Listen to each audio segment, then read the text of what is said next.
Perniagaan ini kami membuat pada tahun 2010. Pada mulanya kami tidak membuat bahulu, kami hanya membuat biskut raya di bengkel di rumah. Perniagaan ini dijalankan oleh ibu saya lah dan ayah saya di rumah. Dan sekitar pada tahun 2010 baru kami mula membuat kedai dan menjalankan perniagaan bahulu. Assalamualaikum warahmatullahi wabarakatuh. Nama saya Muhammad Ilhami bin Kamal. Saya berusia 29 tahun. Saya berasal dari Sungai Petani Kedah. Sekarang saya tengah menjalankan membuat bahulu, kuih tradisional dan kuih moden. Adakah resepsi bahulu ini diwarisi daripada keluarga atau Resipi ni bukannya resipi turun-temurun. Dia resipi yang mak saya pergi belajar lah. Cumanya bila dia dah pergi belajar tu, selepas dia balik buat belajar tu, dia akan buat R&D sendirilah. Dia buat selama 2 bulan.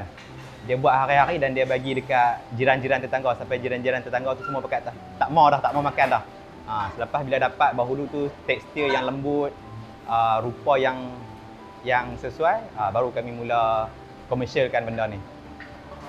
misi dan misi untuk dalam bahulu jadi lagi lebih komersial lagi? Untuk visi dan misi saya sekarang ni memang saya nak komersialkan, saya nak besarkan lagi industri bahulu ni.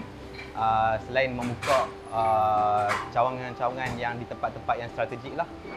Selain itu, dari segi penjagaan kualiti memang saya akan menitik beratkan.